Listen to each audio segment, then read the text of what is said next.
All right, now we're going to talk about Cronometer. So this is one of my clients' Cronometer record. And in Cronometer, you can get them to track their diet for a couple of weeks or ongoing. And then in my business, I have the pro version of Cronometer where I can add clients to it and I can see everything that they've tracked and I can, get nutrition reports on very specific date ranges. And it's basically the pro version of Cronometer so that you can really get all the data that it offers. And so I went ahead and just pulled the data for the last 2 weeks of her record and just want to use her as an example of how I would go over a nutrition report. So once I pull the report, I'm going to start looking for major patterns that indicate nutritional deficiencies, right? And so right off the bat, I can see that her calorie intake is too low. It's at 862. We've set a goal for her of 1200, and she's, still struggling to meet that. She's dealing with some appetite challenges. She's on semaglutide, she's not eating a lot. And so we're working on increasing her caloric intake.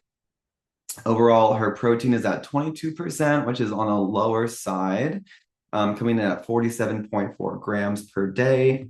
Her carbs are at 38%, which is okay. And fat is at 40%, which is a little bit on the higher side proportionately. So she's getting a decent amount of fat-ish. And then her protein is definitely low and her carbs are definitely low. And this is in respect to her caloric recommendation of 1200 calories, which really is just determined based off of where she's currently at. Being under 1,000 calories, I'm not going to start someone off with a 1,800 calorie diet. I mean, you have to inch them up slowly, otherwise they might bloat, they might gain weight, they might be way too satiated, and so we have to kind of let the body acclimate to higher caloric intakes over time, and she is working on that.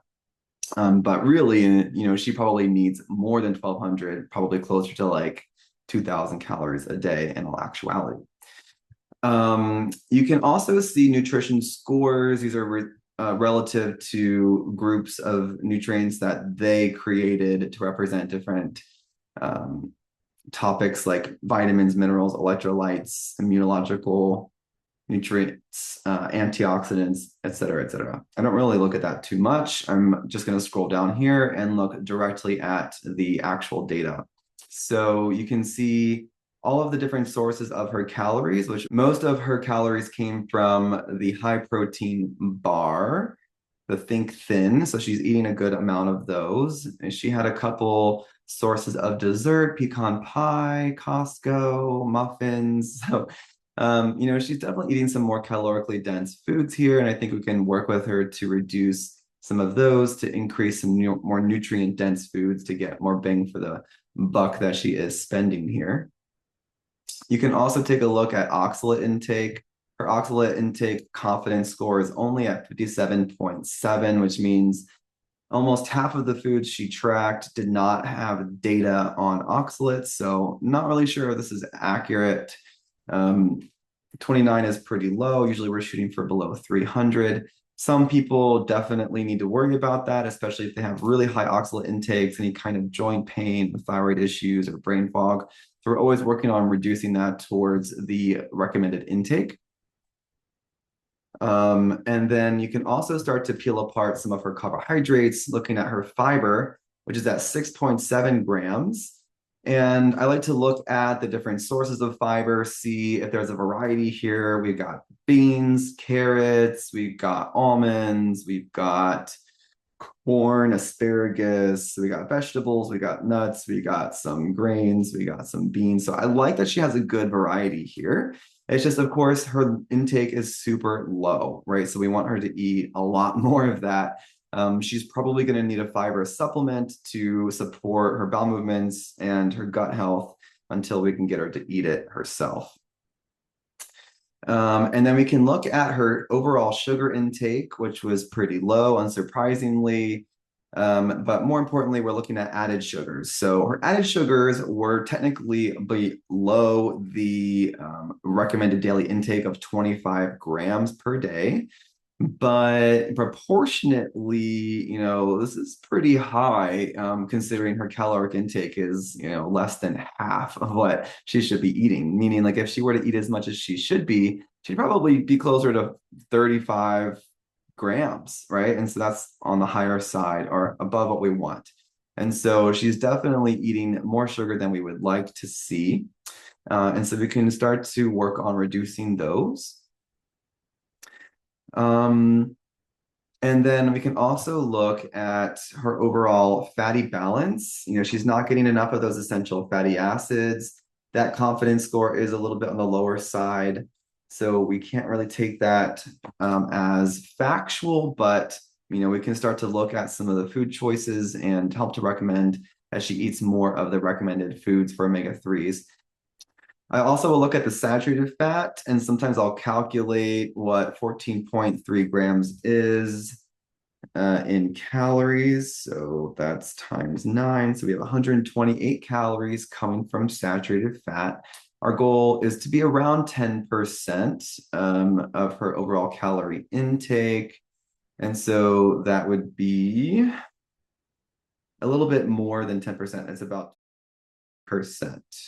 And so what we're going to recommend is that she increase her caloric intake, but she probably keep these foods about the same and just increase more of those other foods, the fibers and the omega-3s and other nutrients that we need in order to offset that balance in a healthy way. That's probably what I would do. Protein, we just got to get a lot more protein. So we're working on getting those 20 to 30 grams per meal. We look at all of her vitamins and minerals. Now, her confidence score isn't great here, but some of these will be pretty accurate, like sodium, for example. So you can start to look at which foods are the highest in sodium. So like her turkey sausage, her pizza. So these are things we're going to recommend that she eat more moderately, maybe like once or twice a week at the most. And just to be careful with her sodium intake as she increases her calories. Now, at this intake, she's perfectly fine. There's no issue with 1,000 milligrams of sodium, but if she was to continue with these same foods and increase it to the caloric intake that we want, that could easily go above 3,000. And so we want that to be kept in mind. But this is a really nice visual, especially this calcium, the iron, of just how deficient she is, and if she can get a sense of, how important this is by giving her information on some of the functions here. You can talk about how, let's say, B1 is needed to process energy, and how vitamin C is an extremely important antioxidant, and oxidative stress is a toxic issue that can make it difficult to process energy and make it hard to lose fat, and so we can talk about the physiological benefits of these vitamins and minerals for her goals, which is weight loss. We might get some buy-in on increasing these foods. And so we can start to talk about things like, foods that are high in vitamin A, like carrots, butternut squash, some leafy greens, foods high in vitamin C, like bell peppers, broccoli, et cetera, and just kind of help her think more in tune of what foods she should be purchasing and putting on her plate. And so this is going to be covered after the initial consultation, because it's pretty typical that the intake form is not enough information. And so I use that to justify going deeper with Cronometer, and then we go over this in the next follow-up.